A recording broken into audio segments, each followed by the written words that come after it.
Olá, amigos e amigas do saber. No episódio de hoje, vamos falar sobre inteligência artificial. Nos últimos anos, a IA avançou de forma surpreendente e o sucesso de alguns modelos fez com que a área apresentasse resultados impressionantes. Não apenas o público geral, mas até mesmo profissionais da computação utilizam a IA em seu cotidiano, transformando a forma como as pessoas pensam, trabalham e se relacionam. Estudo recente da OIT, Organização Internacional do Trabalho, afirma que a IA deve impactar 31,3 milhões de empregos apenas no Brasil, quadro que gera incertezas em meio à euforia com a nova tecnologia. Agora, precisamos analisar a inteligência artificial criticamente. Diante de todas as promessas anunciadas por empresários, bilionários e investidores, o que é realmente verdade e o que é mito? Estamos mesmo no caminho para simular no computador a mente humana? E qual o interesse social por trás do enorme financiamento de tais projetos? Ninguém investe milhões de dólares apenas para divertir o grande público através das versões gratuitas de tais ferramentas. Veremos neste episódio como Karl Marx e seu conceito de mais-valia pode nos ajudar a compreender o papel da inteligência artificial no atual estágio do capitalismo. Antes disso, apresentaremos algumas reflexões críticas do cientista da computação Eric J. Larson, autor da obra O Mito da Inteligência Artificial. Então vamos lá, acompanhe.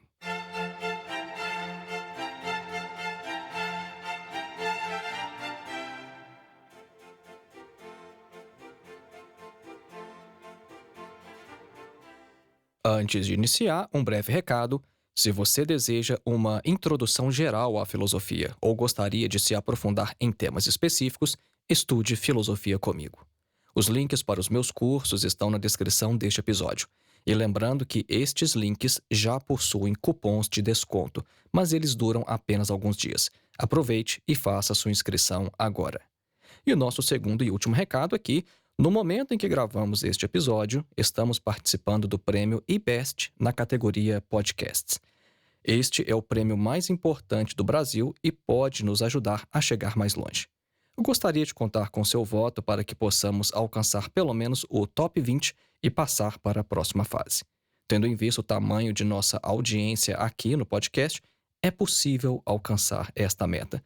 Não obstante, estejamos concorrendo com emissoras de rádio, canais de TV e alguns grupos com enorme financiamento. Para votar, basta clicar no link que está na descrição deste episódio.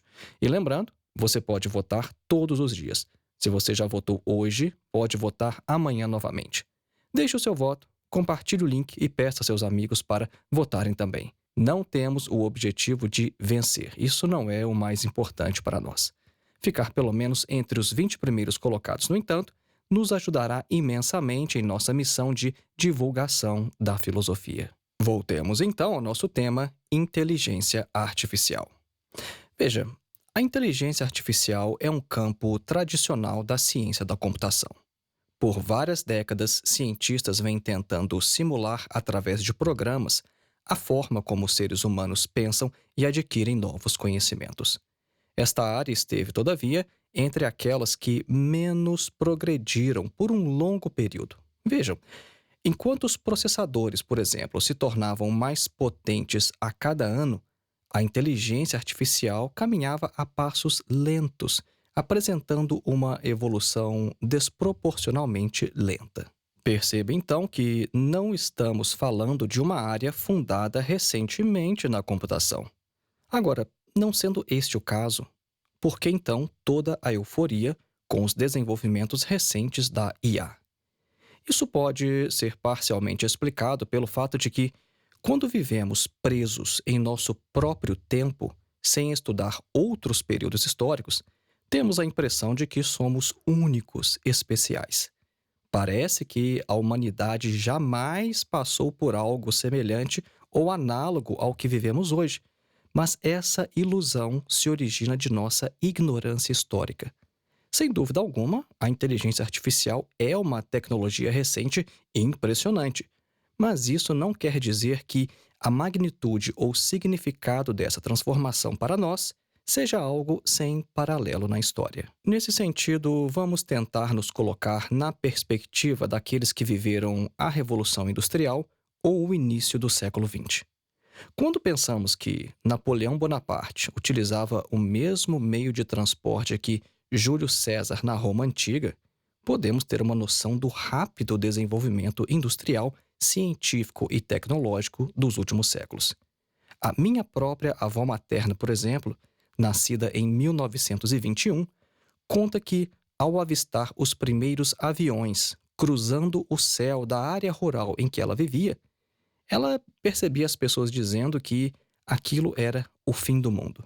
Vejam só, é um caso da minha avó. Quando eles viram os primeiros aviões cruzando o céu, eles pensavam, é o fim do mundo.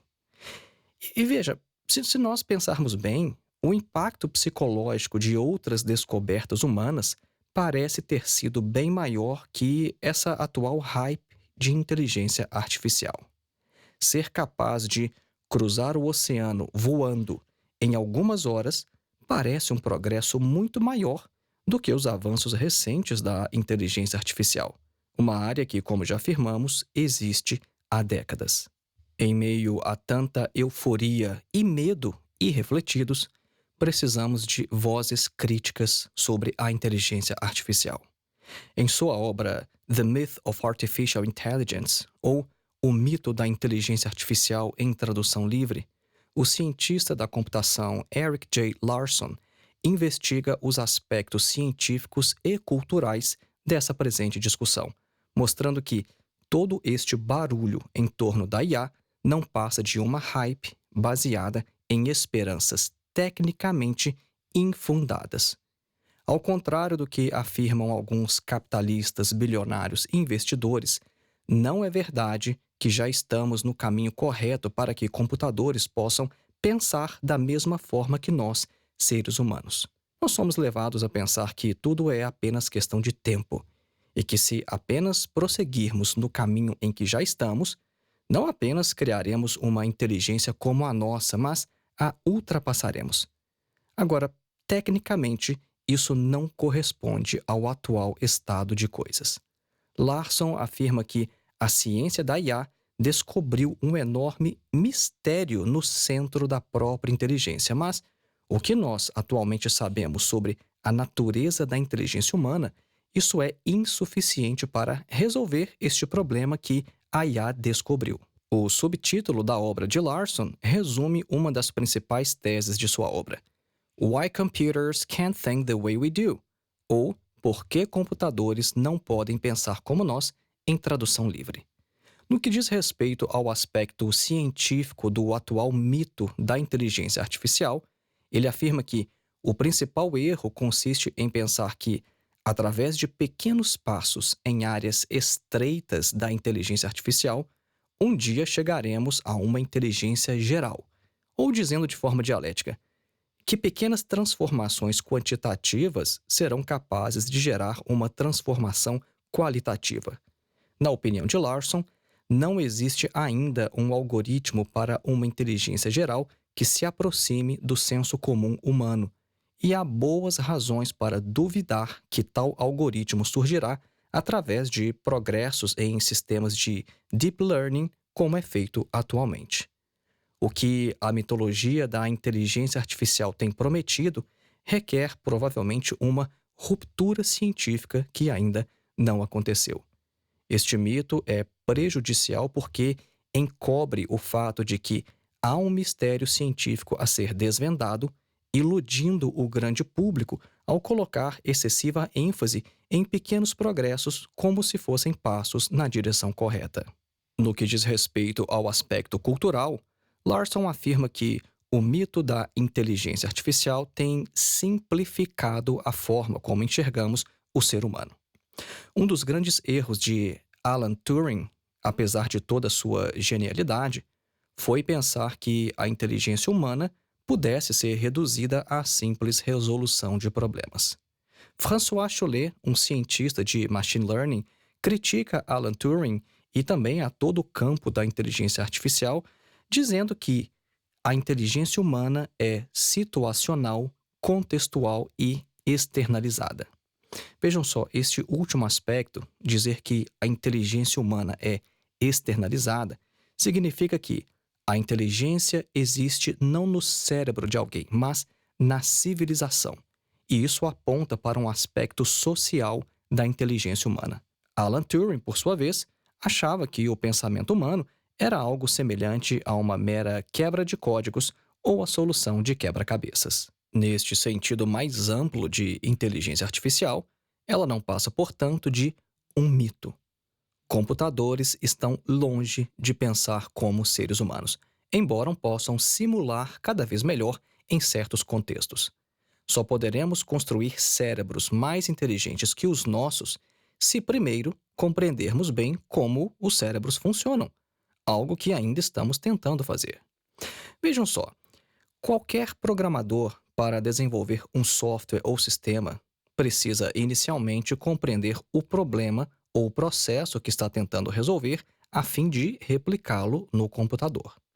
Se eu quero desenvolver um simples sistema de caixa de padaria, por exemplo, eu preciso inicialmente compreender o processo real utilizado na padaria para a qual estou desenvolvendo o sistema. Esta primeira parte de abstração era a função específica do analista de sistemas. Se eu quero desenvolver um sistema de automação industrial para uma fábrica de automóveis, eu devo primeiro compreender os processos da linha de produção para só então me sentar diante do computador e escrever código simulando aquele processo. Com a inteligência artificial se passa o mesmo. Se nós queremos replicar no computador a mente humana, nós devemos primeiro compreender como a mente humana funciona. E isso não é o mesmo que observar redes neurais ou o funcionamento do cérebro sob lentes de um microscópio, pois não podemos reduzir a mente humana à química cerebral observável. Temos que pensar sobre o nosso próprio pensamento. E isso é uma das tarefas da filosofia. Vejam só, nós temos que pensar sobre o nosso próprio pensamento. Diversos filósofos ao longo da história se dedicaram a esta questão, desde Aristóteles na Grécia Antiga até Immanuel Kant já no período moderno. Em sua Crítica da Razão Pura, Kant propôs investigar os limites daquilo que podemos conhecer e forneceu uma arquitetônica da razão, buscando compreender como aprendemos e pensamos através das percepções que recebemos do mundo exterior através dos sentidos. Então vejam, um cientista da computação que não se dedique à compreensão filosófica da forma como pensamos, jamais conseguirá desenvolver em código uma mente melhor que a humana. Da mesma forma que nenhum programador conseguiria automatizar uma linha de produção de uma fábrica sem antes compreender o processo. Se quisermos sistemas inteligentes apenas para resolver certos tipos de problemas, então, nesse caso, talvez não seja necessária esta compreensão profunda de nossa mente.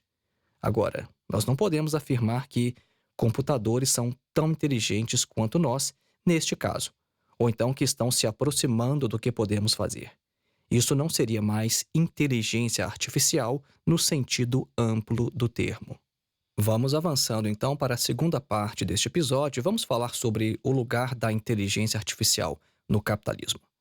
Quem acompanha o podcast de perto já percebeu que nos últimos episódios não fizemos a nossa clássica pausa musical. E há um motivo técnico para isso. É que, embora eu tenha utilizado sempre músicas sem direitos autorais, músicas com licença para ser reproduzida aqui, a verificação automática do Spotify acabava confundindo essas músicas com outras que estão em regime de direito autoral. E, inclusive, alguns de meus episódios foram removidos, eu tive que editá-los, tirando a pausa musical e fazer o upload novamente. Então, para evitar esse problema chato com o algoritmo automático do Spotify, eu resolvi não fazer mais as pausas musicais. Então, vamos lá, vamos falar sobre a questão social, falar sobre inteligência artificial no capitalismo. Veja, o desenvolvimento de tais modelos de IA custa muito caro. Quem financia estes projetos e por qual razão? Qual o interesse por trás do rápido desenvolvimento da inteligência artificial nos últimos anos? Será que os investidores buscam apenas nos entreter com as versões gratuitas de suas ferramentas?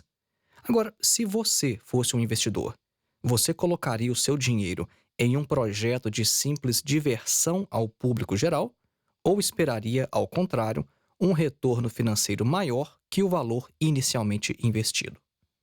Karl Marx pode nos ajudar a compreender o lugar da inteligência artificial em nossa sociedade hoje. Esta será a parte mais longa deste episódio, mas é importante para ganharmos profundidade e fundamentar bem nossa reflexão. Veja, a história da produção capitalista pode ser vista como a história da luta em torno de tentativas, por parte do capital, de aumentar a taxa de extração de mais-valia. Agora, essas investidas dos capitalistas encontram, no entanto, a resistência da classe trabalhadora. Chamamos de mais-valia o trabalho excedente que um trabalhador produz. Durante uma jornada de trabalho, o operário produz mais do que ele recebe de volta em forma de salário, de modo que cada um de nós que é empregado trabalha parte do dia para pagar seu próprio salário e a outra parte do dia ele trabalha de graça apenas para sustentar o capitalista e garantir seus lucros. Já que mencionamos o salário, devemos compreender também como este é determinado, porque isso nos ajudará a compreender o lugar da inteligência artificial na economia. Por que um trabalhador recebe R$ 1.000 em vez de 2.000? Como isso é determinado? Karl Marx afirma que, abre aspas, o valor da força de trabalho é determinado pelo valor dos artigos de primeira necessidade exigidos para produzir, desenvolver, manter e perpetuar a força de trabalho. Fecha aspas.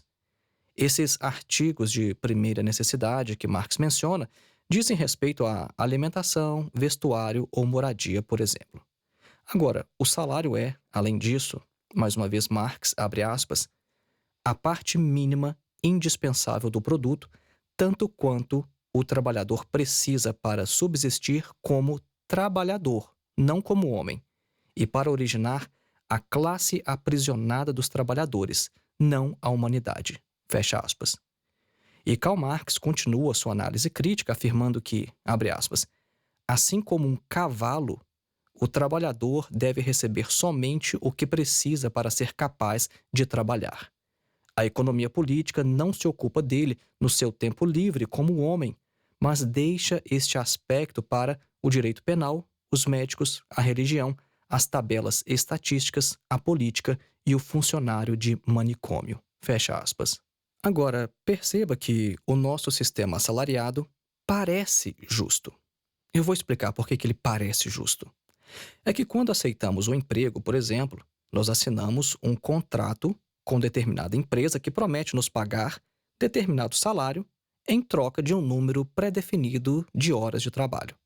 Então, se trabalhamos 40 horas semanais e recebemos o valor combinado ao final do mês, parece que estamos em uma relação justa, não é? Uma relação na qual o acordo entre capitalista e assalariado foi honrado. Temos então a impressão de que, em nosso atual sistema de trabalho assalariado, até aquela parte de nosso trabalho que não é paga parece estar sendo paga. Por outro lado, quando nós analisamos a escravidão de nosso ponto de vista atual, de hoje, nós temos a impressão de que tudo o que o escravo fazia era de graça para o seu senhor. Mas isso não é verdade.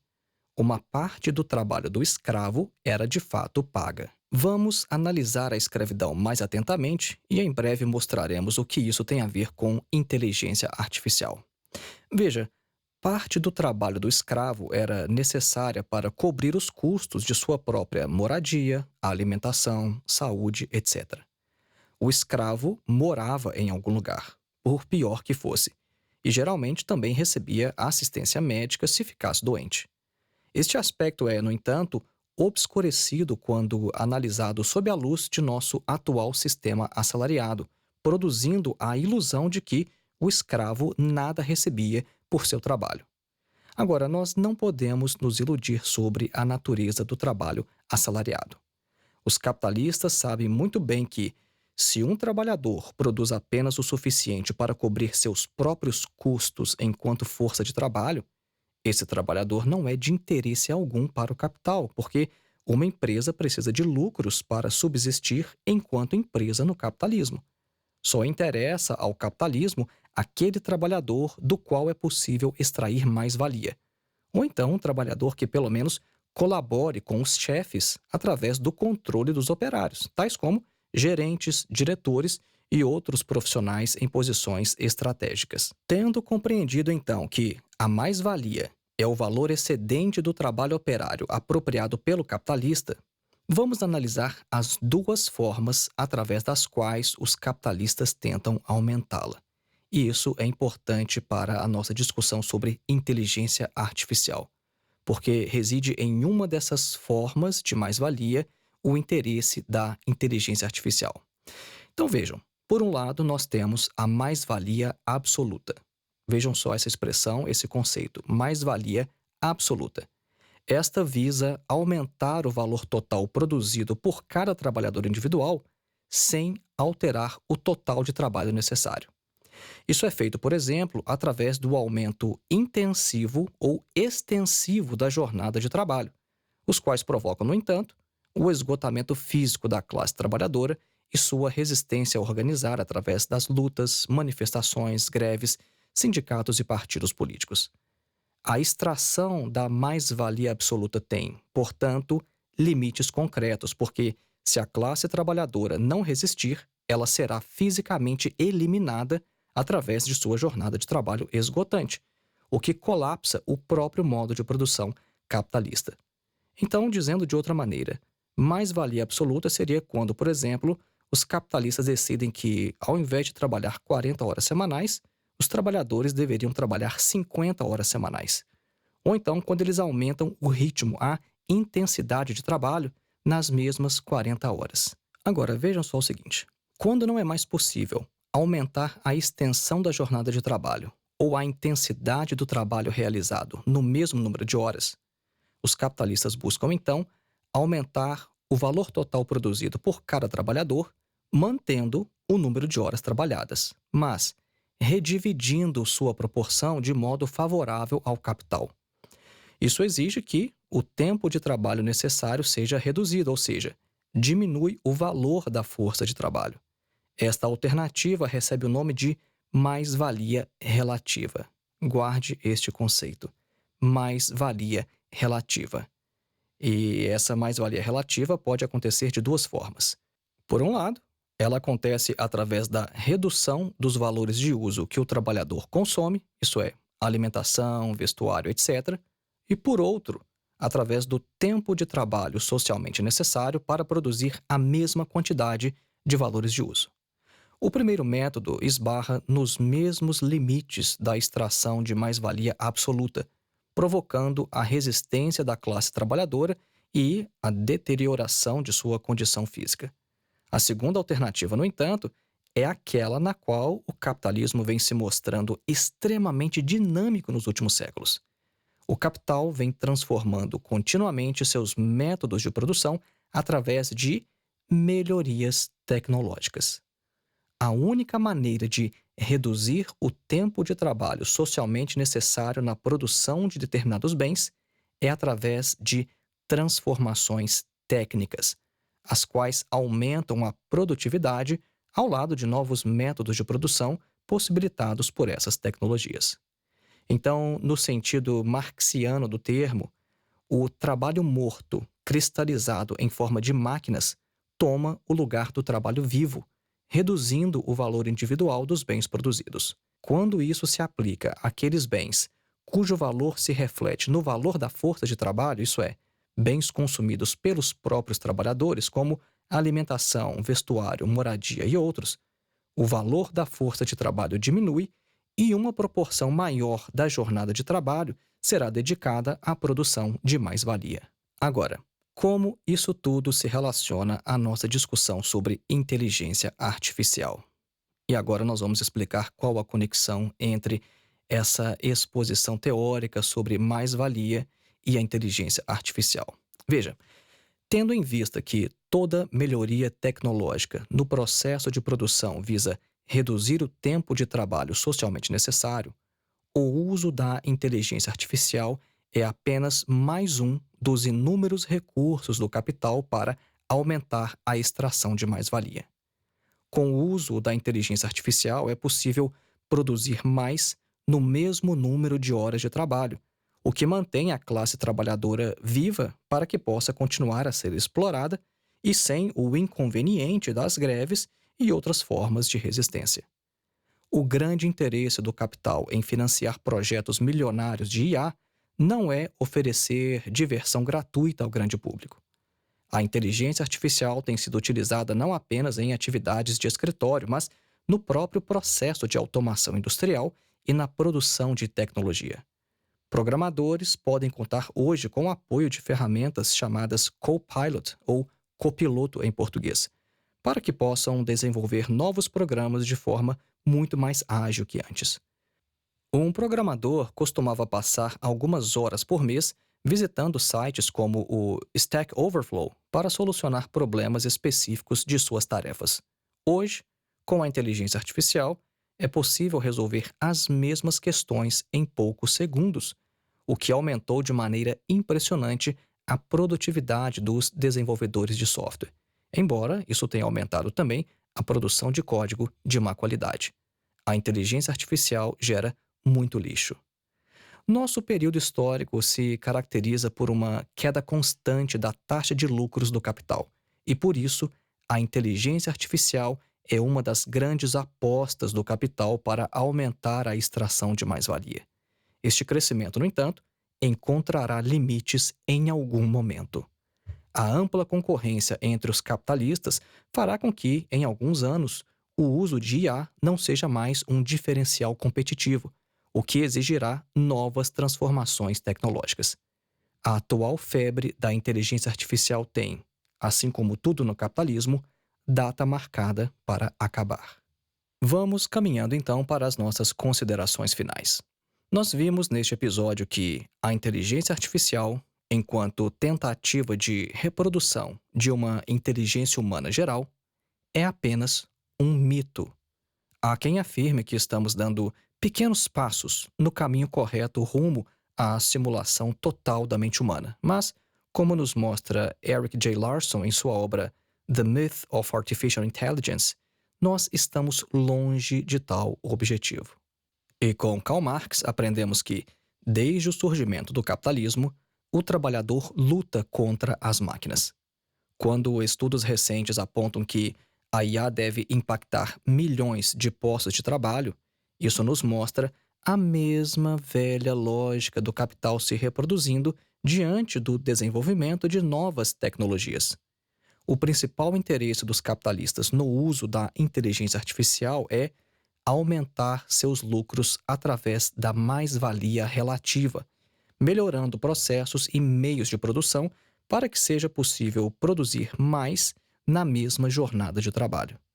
Uma das consequências para o trabalhador é que suas qualidades especificamente humanas são vistas apenas como fontes de erro, pois se tornam interferências no processo produtivo. O ser humano não aparece como o portador do processo de trabalho, mas como mero apêndice, parte mecanizada de um sistema cada vez mais automatizado. Há também diversos outros fatores culturais envolvidos que não abordamos neste episódio, mas que podem ser temas para futuros episódios se vocês gostarem dessa discussão. A inteligência artificial vem aprofundando aquilo que Theodor Adorno chama de semi-formação, alimentando no indivíduo a ilusão de que ele pode obter respostas rápidas a qualquer problema, bastando para isso consultar o seu oráculo digital. Grandes questões da filosofia e da humanidade se tornam, aos olhos dos semicultos, uma mera questão de interação com seu chat preferido, o qual supostamente lhe oferecerá a chave do universo. A maneira como essas ferramentas reagem aos prompts dos usuários é também perigosa porque elas reforçam preconceitos ao invés de confrontá-los.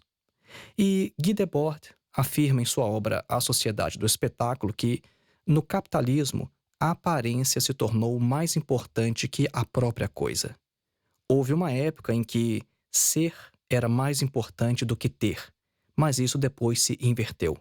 Agora, em nosso atual estágio, ter algo deixou de ser o mais importante e foi substituído por um mero parecer ter, o que prova todos os dias as redes sociais e os produtos falsificados com estampas de marcas famosas. Se eu não posso ter um tênis da Nike, bom, pelo menos eu posso usar um tênis semelhante falsificado com a marca da Nike e aí parece que eu tenho um tênis da Nike. Percebe?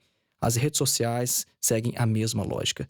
Eu não preciso de fato ser algo, mas se eu mostrar que eu sou algo, se eu parecer ser algo, isso já é suficiente. E perceba então que este processo se aprofundou com a inteligência artificial. E quanto mais a IA se desenvolve, mais incertezas temos sobre o que é autêntico ou real. Vou dar um exemplo neste sentido. Algumas semanas atrás eu resolvi disponibilizar nosso podcast também no YouTube. E um dos primeiros comentários que nós recebemos lá era de alguém reclamando. O indivíduo dizia que o conteúdo de nosso episódio era até bom, mas que ele não podia suportar voz de inteligência artificial. Isso é, esse ouvinte pensou que a minha voz era gerada por inteligência artificial, mesmo ele não tendo nenhuma base para fazer tal afirmação. Talvez ele tenha ficado impressionado com a nossa qualidade de áudio ou com a forma correta com que eu tento me expressar. E isso talvez o tenha levado a tal conclusão, que minha voz não era de um ser humano, mas gerada por inteligência artificial. Mas vejam só, este exemplo serve para mostrar que o uso de inteligência artificial coloca tudo sob suspeita e vem criando um ambiente de desconfiança generalizado. Onde isso vai parar são cenas dos próximos capítulos. E lembrando, mais uma vez, inscreva-se em nossos cursos de filosofia. Os links estão na descrição deste episódio e também em nosso site www.filosofiaepsicanalise.org. E se você considera que a internet é um lugar melhor com o nosso trabalho, torne-se um de nossos apoiadores através da plataforma Apoia-se. O link está também na descrição deste episódio, ou você pode digitar o endereço diretamente em seu navegador. É www.apoia.se/Filosofia Vermelha. E outra forma fácil de contribuir com este trabalho é fazendo qualquer contribuição através de nossa chave Pix, a qual é o nosso endereço de e-mail, filosofiavermelha@gmail.com. Um grande abraço e até o próximo.